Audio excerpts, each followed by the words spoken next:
Eso es lo que hace el medicamento. El medicamento no se inventa cosas nuevas.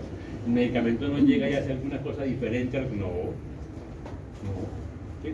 Y como vamos a hablar de parasimpático, pues tenemos que tener claro el sistema nervioso autónomo. Y en este caso, hoy el parasimpático. De que 8 días el simpático. ¿Sí? Entonces, ¿cómo es el parasimpático? ¿Qué hace el sistema parasimpático? Que tocó a usted. No es que me miró así como así, ella es. Ella es, no sé. ¿Quién me cuenta? El sistema Parasimpático. El sistema nervioso autónomo pues, está formado simpático y parasimpático. Sí. El parasimpático es el encargado de disminuir, digamos así, las funciones en el organismo o calmar las funciones en el organismo. ¿Por qué? ¿Qué calma usted con el parasimpático? Pues digamos, por ejemplo, en el simpático está la adrenalina. No, entonces no lo llame así. No lo llame así. Bueno, entonces, ¿cómo llama el simpático?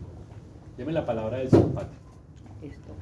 Una palabra para identificar el simpático. Huida. Listo. Y el parasimpático, reposo. No disminuir, porque en reposo yo estoy quieto, pero el intestino me está moviendo más. Y es parasimpático. ¿Sí? Entonces es reposo. ¿Correcto? Porque en el reposo es que se maneja la parte digestiva y ahí donde el parasimpático tiene mucha actividad, pero no solo ahí. ¿Correcto? Bueno. Las cavidades del corazón, ya las conocen. ¿Cuáles son? Aurículas, ventrículos. Aurículas, ventrículos. ¿Y qué más? Válvulas. Va a ser otra cavidad. Dígame si vamos a hacer Bueno, ¿cuáles vasos llegan a la aurícula derecha?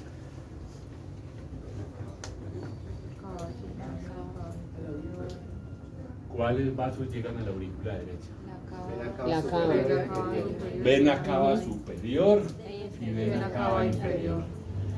¿Cómo se llama la válvula que separa la aurícula derecha del ventrículo derecho?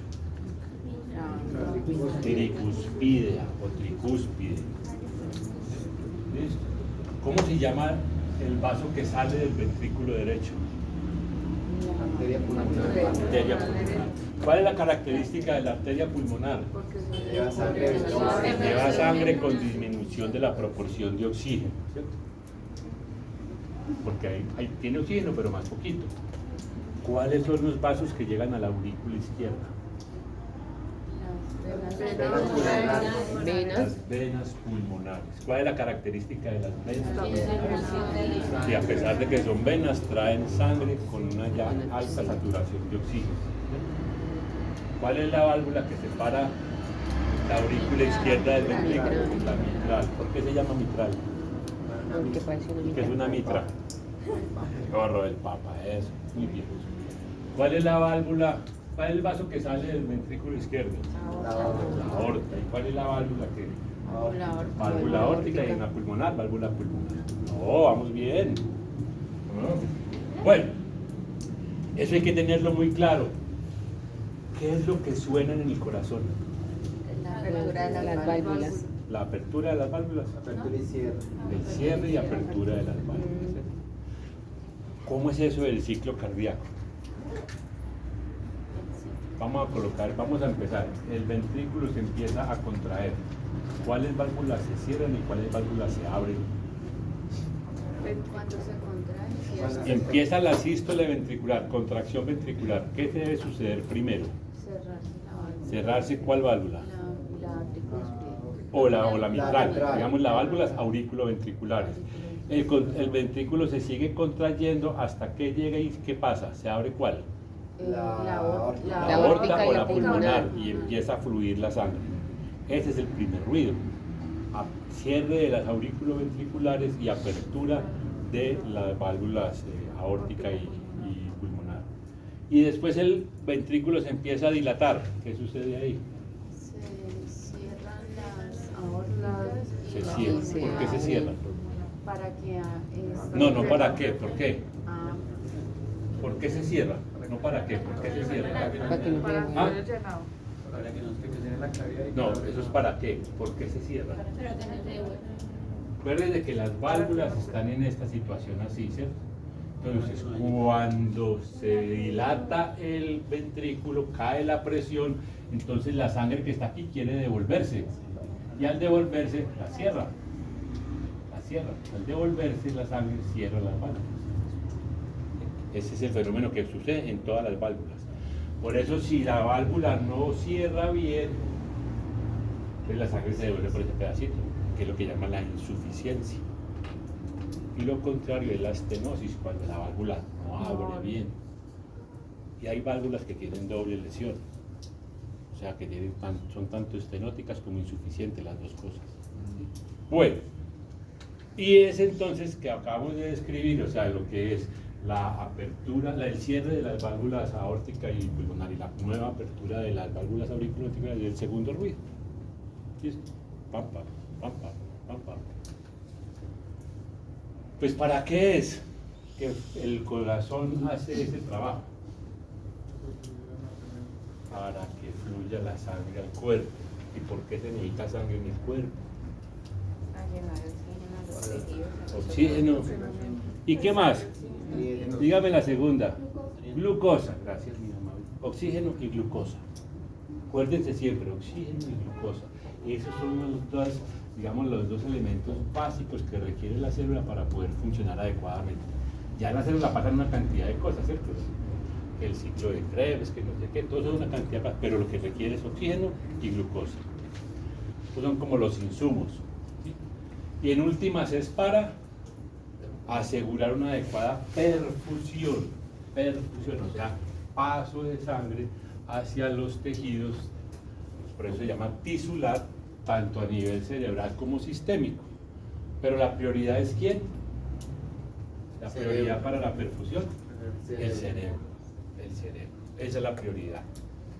Por eso inclusive cuando hay dificultades, el organismo con su sistema nervioso autónomo disminuye la circulación de sangre por el resto del cuerpo para que le llegue al cerebro. ¿Y cómo se ve eso en un paciente? Está consciente.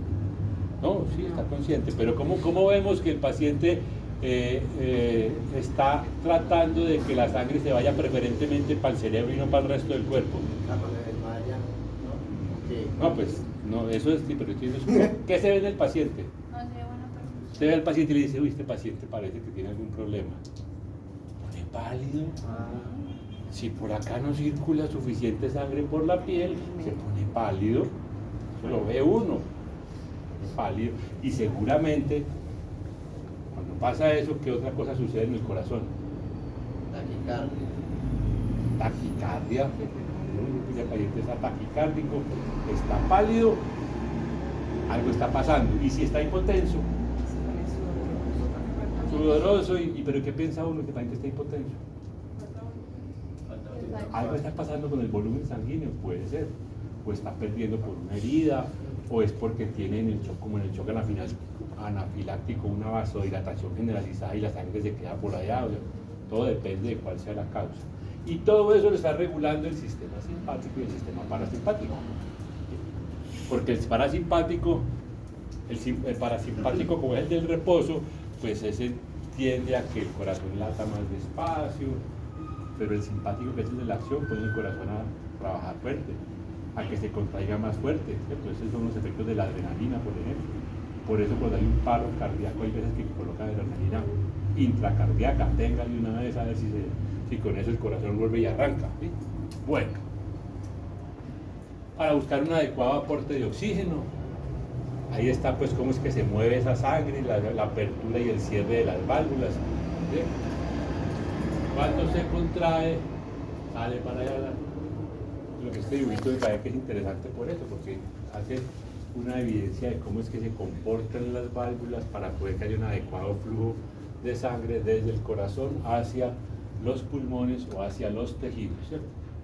Ahí está, aurícula derecha, tiene que ver con la circulación sistémica, viene una sangre con alto nivel de CO2, ¿cierto? Que viene tanto del sistema general como del cerebro. Bueno, sí, en la aurícula derecha porque viene tanto sistémica como del cerebro. Y en la aurícula izquierda, que ya viene de los pulmones, con una mejor concentración de oxígeno para poder que salga, ¿sí? Ahí está, el ventrículo izquierdo. ¿Sí? ¿Qué es RBS? ¿Qué es eso? ¿Qué es la resistencia vascular periférica? O la resistencia vascular. ¿Qué es eso? Sí lo dije. Es la tensión de los vasos que se opone a la fuerza del corazón. Entonces, cuando un vaso, si este es el diámetro normal del vaso, si ese es el diámetro normal del vaso, el corazón se contrae para que la sangre fluya por ese vaso y tiene que hacer, digamos, un esfuerzo X. Pero si ese vaso se pone más chiquito, el esfuerzo que tiene que hacer el corazón es mayor para poder vencer. ¿Por qué? Porque al ser más pequeño el diámetro, tiene que hacer más fuerza para poder que la sangre fluya por ahí. Entonces, cuando hay vasoconstricción, hay un aumento de la resistencia vascular. Digamos que el vaso, como está más pequeñito, le genera más trabajo al corazón para poder que la sangre fluya. Cuando el vaso está dilatado, disminuye la resistencia vascular, porque entonces fácilmente el corazón es capaz de bombear la sangre por ese vaso dilatado. Aquí la resistencia vascular está disminuida.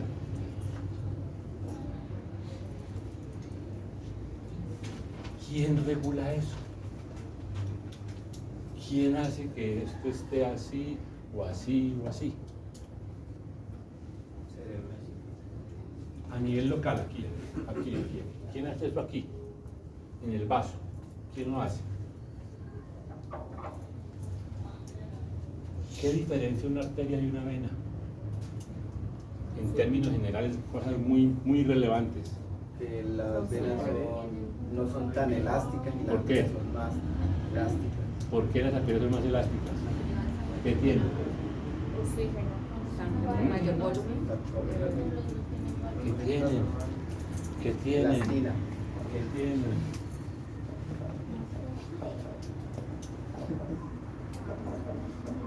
Músculo liso.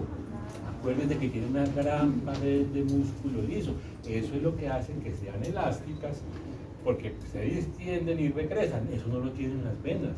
Recuerden que las venas no tienen una capa delgaditica de músculo liso. Delgaditica. Por eso las venas son colapsables, mientras que las arterias en general no. Tiene que ser una presión muy grande para que la vena quede colapsada, mientras que con la vena fácilmente se colapsa. Por eso es que yo molesto tanto a las personas que se sientan y doblan los pies así, porque entonces están dificultando el retorno de la sangre de las venas, porque al hacer esto le queda más difícil a la sangre pasar. Entonces, músculo liso. Pues si el músculo liso se contrae, produce vasoconstricción. Si el músculo liso se relaja, produce vasodilatación. Medicamentos que utilizan para la hipertensión arterial, vasodilatadores, por ejemplo. Amlodipino, un vasodilatador. O sea que lo que hace es actuar aquí. El amlodipino actúa sobre el músculo liso para que haya relajación de las arterias. Si uno tiene eso claro, entiende las reacciones adversas. El amlodipino, una reacción adversa importante, es el reflujo gastroesofágico. ¿Por qué? ¿Por qué? Porque relaja el músculo. ¿Cuál músculo? ¿Cuál músculo se relaja? El músculo del esófago. No, se relaja el músculo del esófago, no hay reflujo. El diafragma. Ah, el diafragma, no, tampoco. Entonces, también les comenté que en el estómago hay una cosa que se llama el esfínter esofágico inferior. Se relaja el Esfínter esofágico inferior, así como tiene el píloro. Aquí hay un esfínter. Ese esfínter es músculo liso. Ese músculo liso, cuando después de que uno come, él se contrae para que el estómago se empiece a mover y no se devuelva la comida, ¿cierto? Pero si está tomando amlodipino, que relaja el músculo liso, también le relaja esto y entonces le puede producir reflujo gastroesofágico. Entonces, por ese paciente que toma novipino, hay que decirle que trate de comer no, pero con el plazo, ¿para qué le dar más medicamentos? Pero eso es la hipertensión. Sí, yo sé que lo hacen, pero no es así. Lo primero es, señor, señora, trate de evitar comer mucho en la noche. O si come en el día, no se recueste totalmente acostado, sino que quede en posición semisentado o posición Fowler. Quédese ahí, porque ahí ya físicamente se impide el reflujo, que se genere el reflujo. Si ya es muy severo, porque puede ser muy severo, pues usted utiliza otras cosas. Pero estas medidas son higiénico-dietéticas. O sea, haga una buena y un adecuado manejo de su parte dietética y va a evitar esa reacción o la va a disminuir. ¿Sí? Entonces, esas cosas que estamos hablando es lo que hay que empezar a entender, que podamos entender de los medicamentos. O sea, quien esté en un servicio de hospitalización debería siempre conocer cuáles son los medicamentos de más frecuente uso, que no son muchos. Eso depende del servicio, se repiten los mismos. Pero eso se dice muy bien. Uno, para saber qué cuidado debe ofrecerse al paciente para evitar que esa suceda. Y dos, para hacer parte de educación. Aunque la norma dice que quien debe hacer la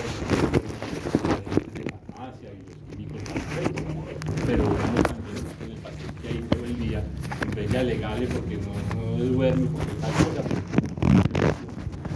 Pues, entonces, músculo liso. Entonces, digamos que la cuestión de los medicamentos siempre va a estar asociada con el funcionamiento del organismo. Yo insisto mucho en eso, los medicamentos no hacen nada nuevo, ni nada diferente.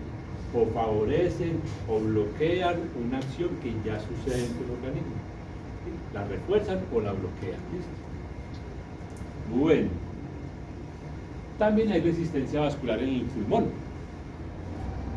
También puede haber causas de aumento de la resistencia vascular pulmonar, por ejemplo, una hipertensión pulmonar.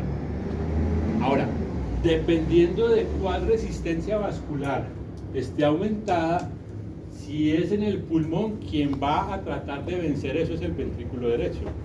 Y si es en la circulación sistémica, será el ventrículo izquierdo. ¿Qué hace un ventrículo para tratar de superar esa resistencia que le están ofreciendo los vasos? ¿Qué hace? ¿Qué hace el ventrículo? ¿Qué creen que hace? ¿Qué tipo de tejido es el que hay en el ventrículo? ¿Qué tipo de músculo? ¿Liso? ¿Estriado? Sí, estriado. ¿O músculo cardíaco? ¿Y cuál es la diferencia del músculo cardíaco con el liso y con el estriado? No, todos se contraen. No, y así se le contrae una cantidad de cosas.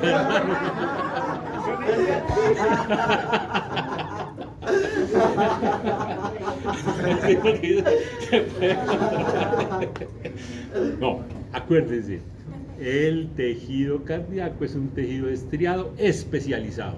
No es igual al músculo estriado común y corriente. Es un poco diferente, pero es más parecido al estriado que al liso. Pero es diferente, es especial. Bueno, entonces músculo estriado es lo que hay en ese ventrículo, el miocardio. Pues, ¿cuáles son las capas del corazón? Endocardio, miocardio y pericardio. Perfecto. Entonces, ¿qué hará el miocardio para superar este problema? ¿Qué hará? Este problema, le ponemos nombre. Hipertensión arterial. Un paciente hipertenso casi siempre tiene problemas de vasoconstricción. ¿Qué hará el corazón para compensar eso? Un paciente hipertenso, permanentemente, sin tratamiento. Entonces, ¿qué hace? Hipertrofia. Acuérdense como el que se va a hacer ejercicio a un gimnasio, que después termine pues así con el músculo, se hipertrofia. Esa es la primera forma de que él trata. Entonces, tengamos fibras musculares más gruesas para poder hacer más fuerza. Entonces se hipertrofia. Lo primero que sucede es que se hipertrofia.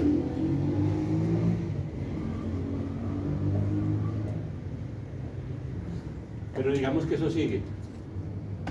Sigue el paciente con vasoconstricción permanente, ya el corazón se hipertrofió, ya no tiene más para dónde crecer. ¿Qué pasa ahí? Solo insuficiente.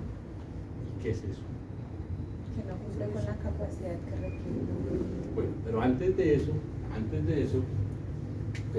sucede otro efecto que llama la dilatación.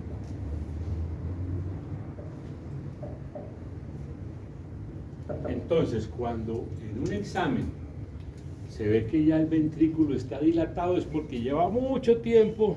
Entonces, lo primero es hipertrofia. Y si persiste el problema, entonces se dilata. Ya cuando se dilata, ya no es, ya por más de que, o sea, las fibras van a ser menos efectivas para contraerse y bombear la sangre. Ahí es donde llaman que hay una insuficiencia cardíaca, que va a depender predominantemente derecha si el problema es hipertensión pulmonar, o izquierda si el problema es hipertensión sistémica, o puede ser global. Entonces, en esos casos, si el corazón se hipertrofió y se dilató, ¿cuál será la consecuencia en la morfología del corazón? Cardiomegalia. Esa es la palabra, cardiomegalia, o sea, ha crecido. Entonces usted puede ver en un paciente en una radiografía de tórax un corazón muy grande. Eso es una consecuencia, muy probablemente, de esto. Pues hay muchas cosas, causas de cardiomegalia, pero esa es una, ¿sí? Bueno, entonces a uno iba entendiendo cómo es que es el proceso ahí con... Mire que se llama radiología si hace falta, ¿sí ven?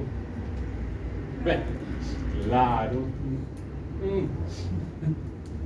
Ahí está otra vez toda la descripción. Ventrículo, sangre, baja concentración, sale la sangre por el ventrículo con oxígeno, va a los tejidos. Todos los tejidos son sensibles a la falta de oxígeno, porque todos los tejidos necesitan oxígeno y glucosa para poder, y las dos cosas van por la sangre. Pero la sensibilidad es diferente. El más sensible, ya dijimos, el cerebro. Y hay diferentes niveles. Uno de los que más aguanta, lo que diría uno, es el músculo. Puede aguantar inclusive más de media hora sin muy buena indicación y no se muere. Pues sí sufre, pero no se muere. Una cosa es que hay isquemia, otra cosa es que hay necrosis. ¿Cuál es la diferencia? ¿Cuál es la diferencia entre isquemia y necrosis?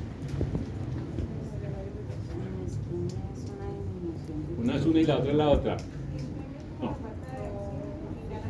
No, de oxígeno no, de sangre. Isquemia habla de sangre, pero sí, es disminución. ¿Ya está qué? Eso. Entonces, un tejido puede durar un tiempo con isquemia, pero si se recupera eso, pues él vuelve y se recupera. Pero si el tejido ya llega un momento en que la célula se murió, se necrosó, ya no se recupera esa célula se murió. Dependerá de qué tipo de célula sea, si esa célula se regenera, si aparece otra o si no, como en el caso del cerebro. Las neuronas no se regeneran, entonces hasta ahí llegó la vuelta. Esa conexión de esa neurona con la otra y con la otra se fregó. ¿Cómo se conectan las neuronas? ¿Cómo? Dendritas. ¿Con qué? Ah, ¿qué estructura hace la sinapsis? ¿Cómo? Ah, dendritas y axones.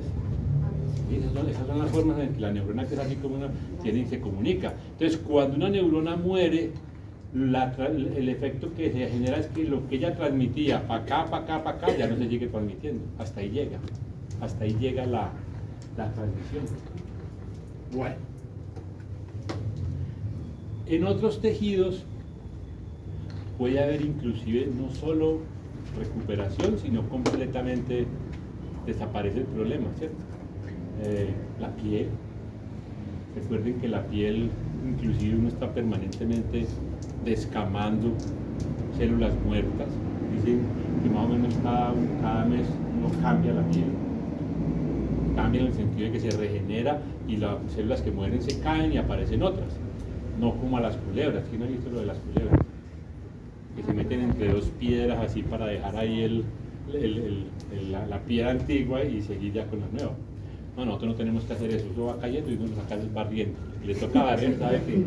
El que le toca barrer sabe que hay una cantidad pero sale tanto polvo aquí. Y si tiene mascotas, peor, porque las mascotas también tienen esa característica. Entonces, digamos que eso es variable de acuerdo al tejido. Pero normalmente cuando una célula se muere, cuando hay necrosis, queda así como en la piel una cicatriz, pero esa cicatriz no funciona para lo que haga el órgano que esté lesionado. Por ejemplo, si es el riñón, ¿qué se dañará en el riñón? La nefrona, ¿cierto? La nefrona. Entonces puede haber lesiones crónicas en el riñón que hacen que ese riñón, no han oído que es que ya la creatinina la tiene no sé cuánto, porque es que ya el riñón no le funciona. No le funciona por alguna razón. La razón muchas veces son lesiones crónicas que han, digamos, entre comillas, matado, ese es el término, esos tejidos, y entonces ya no hay quien haga el proceso de filtración, que es la nefrona. Entonces, eso es parte de lo que hay que tener en cuenta. Por eso es que es tan complejo con determinadas enfermedades que inicialmente no dan síntomas. Por eso es que es tan importante detectar tempranamente eso. Porque no da síntomas, pero cuando da, ya son síntomas que prácticamente no tienen nada que hacer. Y por eso es que el paciente hipertenso, diabético, es tan complicado el manejo. Porque como no sienten nada, no, yo estoy bien, el tiempo no me tomo eso, yo no lo necesito. ¿Para qué? Y ahí mientras tanto está ahí haciendo daño. Si es la diabetes, también tiene problemas importantes a nivel renal, porque eso produce una nefropatía, una nefropatía diabética, con base en lesiones en la microcirculación. Recuerden que el riñón tiene una dependencia de los vasitos pequeños, porque está ¿cómo se llama? ¿Cuál es la que llega a la nefrona? ¿Cómo se llama? Arteriola aferente. ¿Y la que sale? Arteriola deferente. ¿Y cuál es de mayor diámetro? La eferente. ¿Por qué? Porque recibe. ¿Para qué? Bueno, listo, no Porque diga ya por la qué, que ¿para qué? recibe. ¿Para qué hace eso? ¿Para qué pasa eso? Para que llegue más fuerza al riñón. Acuérdense que la forma para poder filtrar la sangre es que llega más cantidad de sangre y sale menos. Al pasar esto, aquí en medio, que es donde está el glomérulo, se queda la sangre un tiempito. Ese tiempito es el que aprovecha para filtrar. Ese tiempito es el que se aprovecha para que filtre la sangre. Bueno, señora. No. Entonces, perfusión sistémica, mire todo lo que hemos repasado en este momentito. Pero si no hacemos eso, no vamos a entender qué es lo que sucede. Bueno, lo mismo está acá, ¿sí? Todo lo que tiene que ver con esa parte. ¿Qué es precarga? Términos que tenemos que conocer, por eso los tocamos aquí. ¿Qué es precarga? ¿Quién creen que es precarga? Uno manejando pacientes y hasta ahora con los dedos en la boca. ¿Ah? ¡Qué miedo! A mí me daría miedo, uno no sabe que si uno tuviera la costumbre de que después de que toca a cada paciente vaya y se lave, pero sí tenemos esa costumbre. Ay. Yo siempre digo que los que trabajamos en salud no deberíamos nunca colocar los dedos en la boca. Bueno, recarga. El volumen sanguíneo que llega al ventrículo izquierdo. Que llega a cualquiera. A cualquier parte. Al ventrículo de la aurícula. Y que llega al corazón, ¿cierto? Volumen de sangre que distiende los ventrículos antes de que se produzca la contracción. Llega. ¿Sí? Si llega mucha sangre, se dice que hay un aumento en la precarga. Y eso va a generar que el ventrículo tenga que empezar a hacer algún mecanismo para poder evacuar esa sangre. ¿Sí? Entonces, cuando la precarga está aumentada, cuando llega por algún motivo mucho mayor volumen, el ventrículo tiene que hacer un mayor esfuerzo. ¿Sí? Y si eso es permanente, pues entonces va a poder pasar lo mismo, se va a hipertrofiar y en última se va a dilatar. ¿Listo? Precarga. Aquí está, cuando se completó el llenado del ventrículo y es la presión que provoca la distensión del ventrículo. La sangre que llega allá y llena ese ventrículo. ¿Listo? Ahí está. Puede haber un aumento en la precarga pulmonar o puede ser en la precarga sistémica. Vamos a colocar un ejemplo.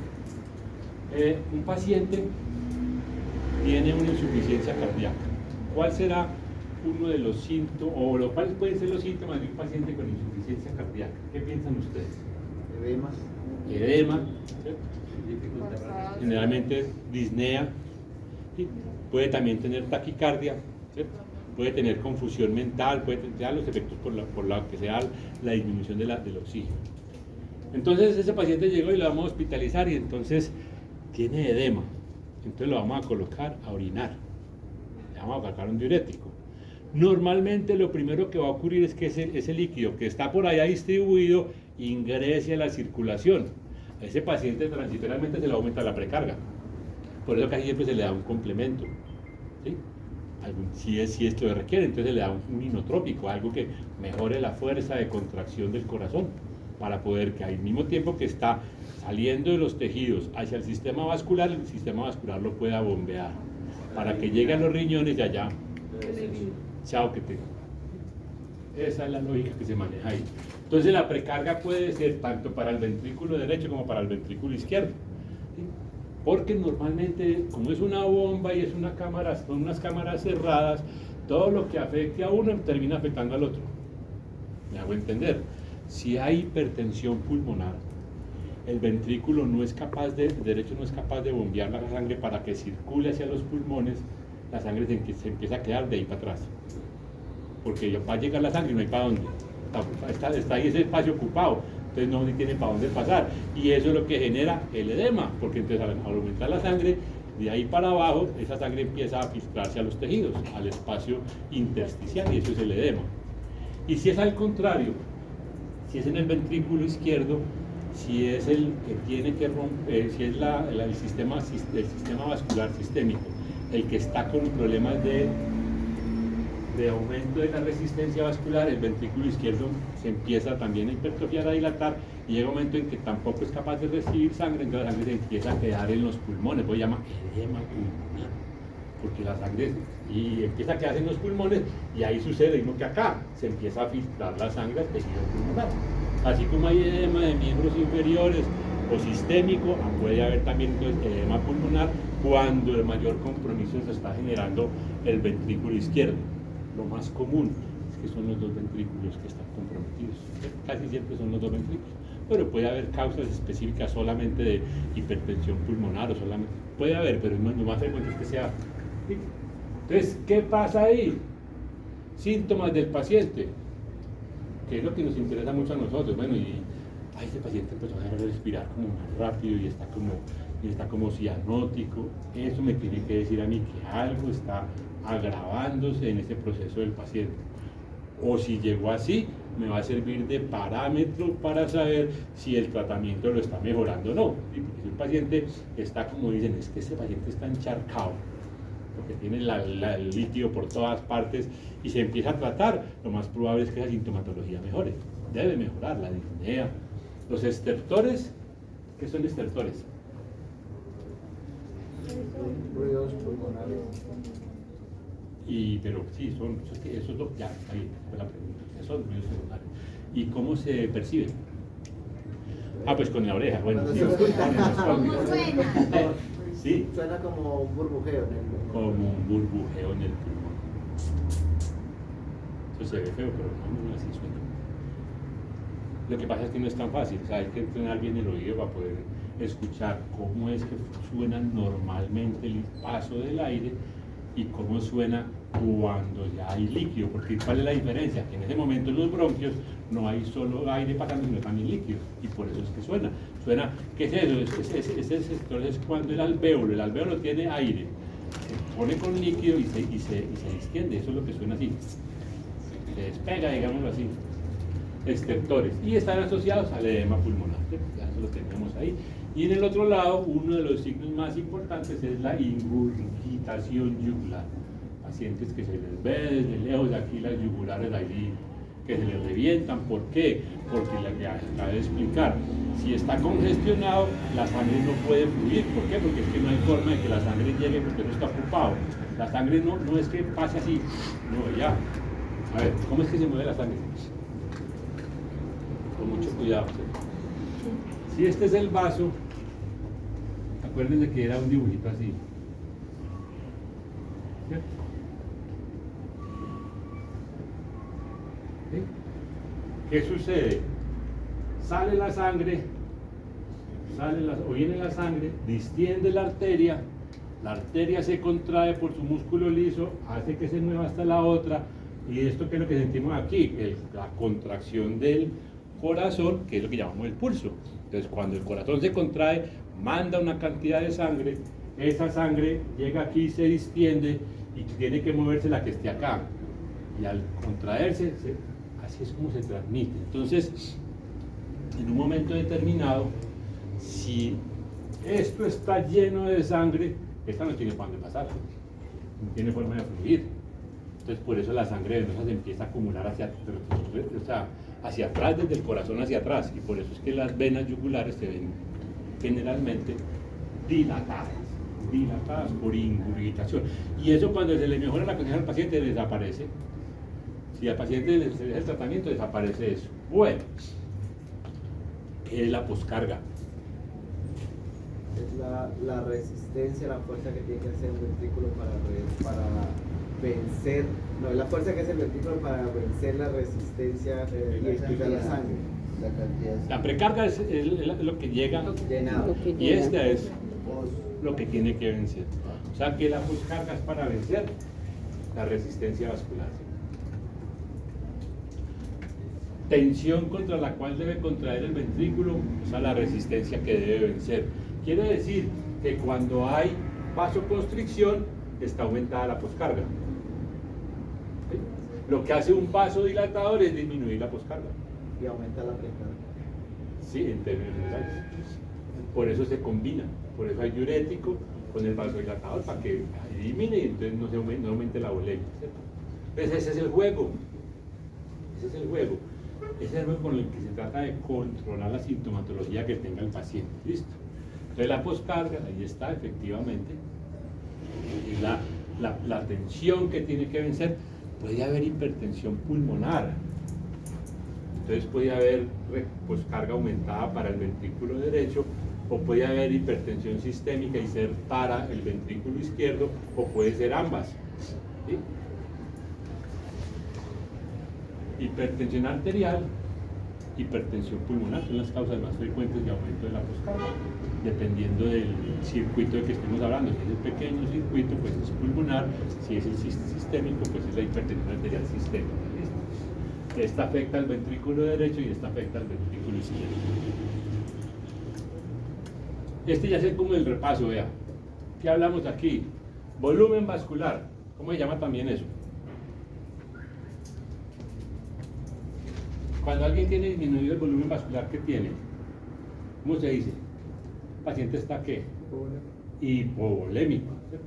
Entonces el volumen vascular es la cantidad de líquido que circula por los vasos sanguíneos, ¿cierto? Entonces ese volumen va a determinar, cuando hay hipervolemia, pues hay mayor cantidad de líquido circulando, entonces es probable que se aumente la precarga y probablemente también la poscarga, dependiendo de la patología que tenga el paciente. ¿Sí? Bueno, inotropia, ¿qué es eso? O inotropía, cualquiera de las dos cosas está bien. La contracción. ¿La qué? La fuerza. ¿Cómo se acuerda usted de eso siempre? Pues o por lo menos yo. Fino. Inotropía es la fuerza de contracción. ¿Sí? Entonces, si tenemos un corazón ya dilatado, bueno, es más complicado, pero un corazón que ya ha estado tratando de compensar todo eso, y le ponemos un medicamento que mejore la contracción, pues va a disminuir la sintomatología que le esté generando, ¿cierto? El principal inotrópico, vamos a ver qué es la adrenalina. Adrenalina, por eso es que se utiliza para recuperar al paciente. Cronotropía. La frecuencia. Cronotropismo, frecuencia, ¿sí? Cuando uno habla de cronómetro, entonces uno habla de cronotropía, frecuencia. Esa es otra forma. Por eso el paciente, cuando está, por ejemplo, hipovolémico, se pone taquicárdico. O sea, como hay menos volumen de sangre, late más veces para compensar ese poco volumen que hay y que al tejido le llegue más o menos la misma cantidad de sangre. Eso es la cronotropía y es un mecanismo de compensación que vamos a ver que existe. Precarga ya lo definimos. FEB. FEB. Fracción de eyección Ventricular. Antes era puro cálculo, ahora solo en un ecocardiograma se calcula, por ejemplo, y más en un cateterismo, para la fracción de eyección ventricular. ¿Cuándo se podrá alterar esa fracción de eyección ventricular? ¿Cuándo qué? Se puede alterar. Fracción, cantidad de un todo. Quiere decir que el ventrículo nunca evacúa toda la sangre que tiene. No hay Siempre una- evacúa una parte y la otra queda ahí. No hay un problema en la válvula, no. Cuando disminuye la frecuencia. Usted misma dijo que cardíaca. no. Sí, bueno, no, ya parece que no. Ah, bueno. No, ustedes tienen mucho esa costumbre. No, está bueno, entonces no. Listo. Por ejemplo, cuando hay un problema en la válvula. Sí. Pues no, es sí. Sí. ¿Cuál es la válvula? ¿Cómo se llama la válvula? Que sale del vaso que sale del ventrículo izquierdo. Sí, ¿qué válvula tiene que abrir así para que salga la sangre? La aórtica, eso, muy bien. Si la válvula aórtica está estenosada, no abre bien, pues parte de la sangre no va a salir del ventrículo. Y si es insuficiente, o sea, no cierra bien, parte de la sangre se va a devolver otra vez al ventrículo. Entonces, en ese caso, la fracción de eyección va a disminuir. Y la fracción de eyección es importante porque esa es la cantidad de sangre que va a circular. Recuerden que dijimos que se contrae y empieza a circular, entonces circulará menos cantidad. Cuando... Entonces ahí aumenta la poscarga, porque tiene que aumentar más, o sea, hacer más fuerza para que se abra eso. Antes de disminuir la Normalmente frecuencia. sí tiene que tratar de compensar sacando así, pero como se devuelve, como se sigue devolviendo o no sale, bueno, entonces fracción de eyección ventricular es como la cantidad que se requiere que circule, y eso hoy en día se calcula fácilmente en un ecocardiograma o también lo calculan en un cateterismo cardíaco, ¿sí? Este ya lo vimos. ¿Qué será RBP? Resistencia vascular pulmonar y resistencia vascular sistémica. Ahí está. Y poscarga ya lo definimos. ¿Y qué será GC? Gasto cardíaco. ¿Y cómo se calcula el gasto cardíaco? Frecuencia cardíaca Va bien. Frecuencia cardíaca por volumen. Póngale lógica. ¿Cuánta cantidad de sangre sale del corazón en un minuto? Entonces, ¿cómo haciste para calcular? ¿Cuánto sale cada vez que late? O sea, fracción de eyección ventricular. ¿Sí?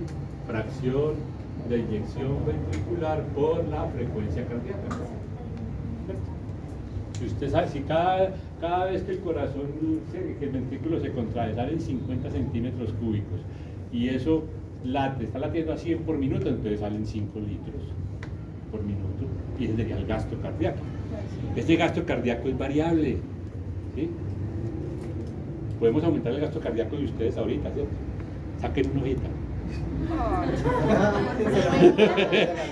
Ahí mismo se aumenta la frecuencia cardíaca y aumenta el gasto cardíaco. O sea, el organismo tiene esa capacidad precisamente de hacer esa modulación para que cuando uno lo requiera, le responda. Entonces, por eso si uno decide ir a hacer ejercicio, pues lo más seguro es que tiene que tener un corazón que responda, y si no tiene un corazón que responda, se va a maluchar allá, le va a dar la pálida. ¿Qué le pasa a alguno? Hacer ejercicio, cuando hay que mirar qué sucede. Bueno, y eso todo para poder conseguir la perfusión tisular. Ahí está cómo es que se calcula el gasto cardíaco, ¿cierto? Ahí está toda la información, eso ya lo hemos visto, de eso ya hemos hablado todo. Ahí. Aquí, por ejemplo, entonces encontramos cómo es que el volumen sistólico o fracción de eyección por el gasto cardíaco, por la frecuencia cardíaca, y eso puede haber que esté aumentado uno, disminuido uno, o disminuido los dos, ¿cierto? Primero hay hipoperfusión, cuando no hay un buen gasto cardíaco, luego hay isquemia, luego hay lesión y por último hay muerte o necrosis. Esa es la evolución que tienen los tejidos y las células frente a ese a esa alteración en la perfusión. Normalmente puede ser de 4 a 6 litros. Ahí está. 70 mililitros, que es un volumen sistólico promedio, y date 75 veces, le da 5.250 mililitros cada minuto. O sea, mire que el corazón mueve más o menos 5 litros cada minuto. ¿Listo? Pero bueno, resulta que también tiene 70, pero ese está con bradicardia. Mire, está nomás a 35, ese ya se fue a la mitad. Ese tiene problemas, porque va a tener muy poquita cantidad de sangre circulando. Por eso es que cuando hay bradicardia, el paciente hay que ponerle cuidado, porque puede empezar a ponerse confuso, nubilado, hablar pendejadas, porque es que no está llegando sangre a la cabeza, perdón, al cerebro, perdón. O y puede... esas personas que son deportistas y que tienen una frecuencia cardíaca. Esos generalmente tienen una mayor capacidad de volumen sistólico. Claro, yo les decía después, una de las formas que hoy en día es que los deportistas no son porque quieren, que ahí siempre los escogen, de acuerdo a sus condiciones, porque le hacen valoraciones primero. Sí, claro, si usted analiza, o si uno pudiera analizar la información médica de una persona como Nairo Quintana, seguramente él normalmente va a manejar PAI 40 de frecuencia cardíaca o 50, y mucho, y se va a montar en bicicleta todo lo que monta y cuando se baja está a 60, 70. No requiere tanto aumento de la frecuencia cardíaca para compensar ese ejercicio, mientras que uno estaría para 120 o más o no alcanza ni a eso. Bueno, mire, si el volumen sistólico o fracción de eyección ventricular disminuye mucho, ¿qué hace el corazón? Compensa con la frecuencia, y mire que aquí da más o menos lo mismo que aquí, pero los dos están ya a la mitad. A estas dos personas, las dos tienen ya dificultades. Este es por disminución en la frecuencia y este es por disminución en el volumen sistólico o fracción de eyección ventricular. Ahí está hablando de cuál es la resistencia vascular sistémica. Acuérdense que la inotropía es la fuerza, ¿sí? Cuando la resistencia vascular está, mire que esta está más delgadita que esta, entonces esta resistencia vascular está aumentada, entonces el corazón hace más fuerza para poder bombear la sangre, tiene que hacer más fuerza, ¿sí? Pues aumenta la presión arterial. ¿Sí? ¿Qué se utilizan ahí? Normalmente vasodilatadores. ¿Para qué? Para llevar esto otra vez a esto, para que esté de un diámetro suficiente que no genere esa consecuencia, ¿cierto? También están los antihipertensivos, que los vamos a ver en un seminario con ustedes. Vamos a ver cuáles son todos los diferentes tipos de manejo hipertensivo según las guías de práctica clínica adoptadas en Colombia. Eso tiene una secuencia. Normalmente eso no se empieza de una vez con un antihipertensivo tipo IECA o ARA. Normalmente se empieza con un diurético, casi siempre, hidroclorotiazida, que es el diurético de mayor uso, a no ser que la persona tenga dificultades con la hidroclorotiazida. ¿Sí? Entonces vamos a tener que saber que una de las reacciones adversas de la hidroclorotiazida es la hiperuricemia. ¿Qué es eso? Aumento del ácido úrico, el ácido úrico.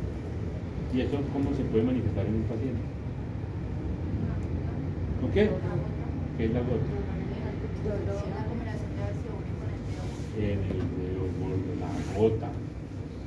Es característico. Ya no es que como ya no hay periódicos, pero antes había periódicos y había una tira cómica que era Pacho y Ramona. Y Pacho sufría de gota, entonces Capa nos mostraba nada con el pie y el dedo así hinchado así. Eso es horrible.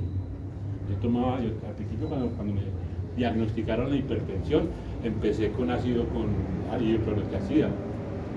Y yo estaba bien, y un día venía inclusive de por allá de un pueblo, manejando, y me empezó el dolor en el pie derecho, en el dedo gordo del pie derecho. No era capaz de frenar, no era en el izquierdo, porque me dolía para encrochar, no era capaz de meter el cuerpo para poder. Del dolor, que ahí no llegó, y ese tiempo vivía en Santa Rosa, que ahí no llegó a Santa Rosa. Horrible. ¿Y qué tocó? Entonces, suspenda la hidroclorotiazida. ¿Por qué? Porque la reacción adversa. Listo. Resistencia vascular sistémica. Así, ¿qué es eso? Está más dilatado, hay más vasodilatación. Entonces ahí la fuerza tiene que disminuir, no se necesita tanta fuerza si la sangre va a fluir más fácil. No tengo que vencer una mayor poscarga, sino que la poscarga está disminuida, entonces no hay necesidad de que se contraiga con mucha fuerza, ¿cierto? Y ahí se produce ¿qué? Hipotensión, la presión arterial baja. Porque si el corazón se está contrayendo con menos fuerza, pues la presión arterial se va a bajar. ¿Sí? Si eso sucede, ejemplo, un shock anafiláctico. ¿Qué sucede en un shock anafiláctico? ¿Qué es un choque anafiláctico? ¿Qué es un shock anafiláctico? Cuando hay alerta. Por eso, listo, perfecto. ¿Y qué sucede en ese caso? Se edema, se ¿Y hematiza, por qué se inflama. dematiza? ¿Por qué se vasodilata? Sí. ¿Por qué se vasodilata? ¿Con qué se tratan las alergias? Con la histamina. Se libera histamina en grandes proporciones y la histamina es un potente vasodilatador. Entonces este paciente está totalmente dilatado, colorado, al contrario del otro que está pálido, el que tiene el shock hipolímico, está colorado, le pica todo porque la histamina también provoca ese prurito. Entonces a ese paciente se le coloca adrenalina y a los 5 minutos se va como si nada para la casa. ¿Y qué hace la adrenalina? Contrae. Aumenta la fuerza de contracción y produce vasoconstricción. ¿Sí? Por eso se colocan inotrópicos y catecolaminas. Listo. Neurotransmisores. Aquí sí me quedo callado. Ustedes me quedo callado porque sé que ustedes me van a contar todo eso. ¿Cuáles son los neurotransmisores del sistema nervioso autónomo? ¿Cuáles son? Los neurotransmisores del sistema nervioso autónomo.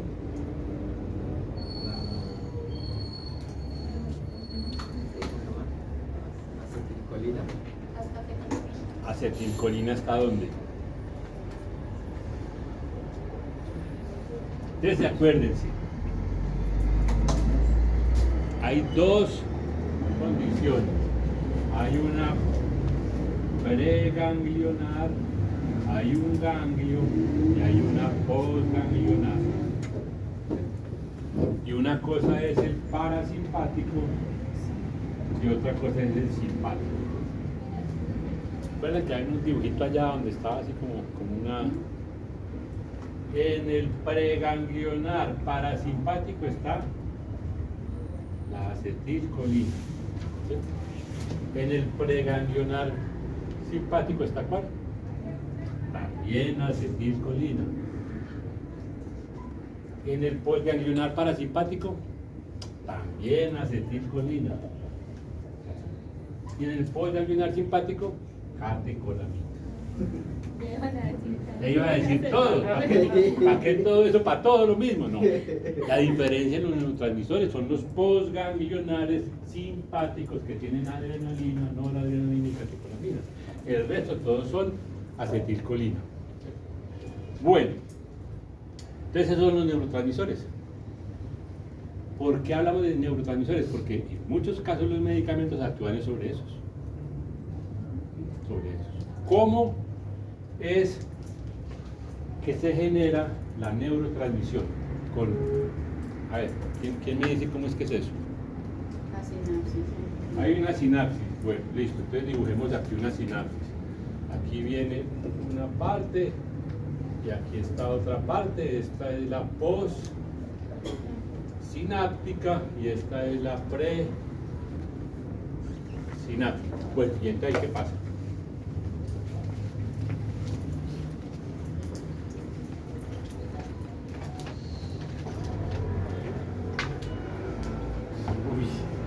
Silencio absoluto. Si fuera otro tipo de, digamos, silencio. Bueno, entonces, recuerden, quiere decir que aquí en la presináptica se forman unas vesículas que tienen la sustancia. Supongamos que esto es acetilcolina. Esas, creo que en esas diapositivas que yo les coloqué hay inclusive una figurita donde está, que esas se rompen aquí, se rompen y liberan aquí la acetilcolina, ¿cierto? Y esto se llama se llama, ¿cómo se llama esto? El espacio sináptico. Este es el espacio por la sinapsis, ¿sí?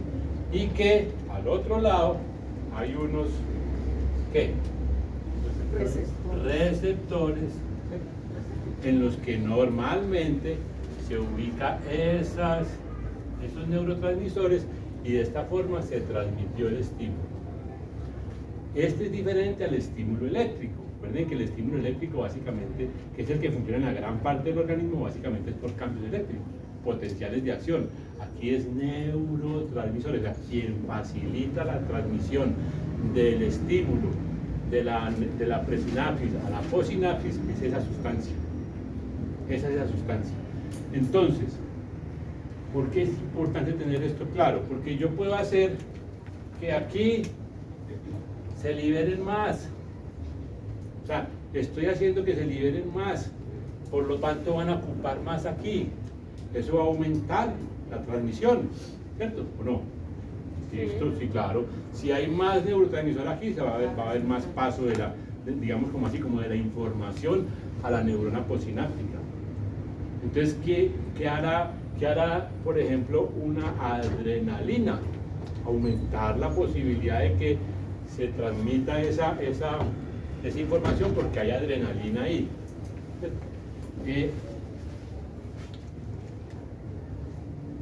Si utilizamos un medicamento que llegue a estos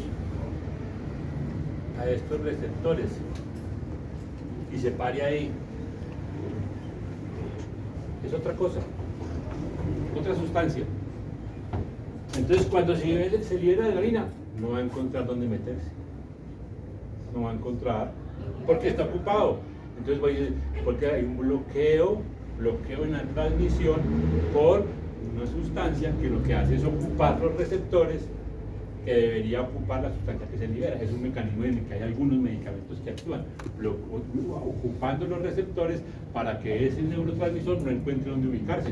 Y entonces, en este caso, si hablamos de adrenalina, pues aquí se disminuiría la fuerza de contracción, se disminuiría se producirá vasodilatación. ¿Por qué? Porque no hay ese efecto vasoconstrictor. ¿Sí? Entonces hay dos formas: estimular,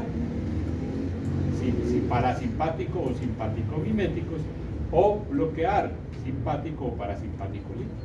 Eso es lo que hace el ácido valproico, algo así. No, muchos medicamentos, no tengo claro si específicamente el ácido valproico, pero muchos medicamentos hoy en día o sea, se sabe ya que actúan por efectos sobre los neurotransmisores, ¿sí? Porque hay muchos neurotransmisores que se han ido. Acuérdense que hacíamos un listado: hasta el óxido nitroso es neurotransmisor, la dopamina, ¿sí? Los que han encontrado el GABA, todos son neurotransmisores.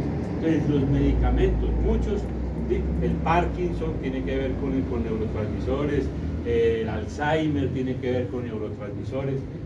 Pero el efecto más o menos es este: o se estimula o se bloquea. ¿Para qué? Para más facilitar un efecto o para contrarrestar ese efecto. ¿Listo? ¿Qué hora es? Ya se acabó la clase. Listo, ¿no? Nos vemos de aquí a 8 días. Nos vemos de aquí a 8 días. Muchas gracias. Ya estamos.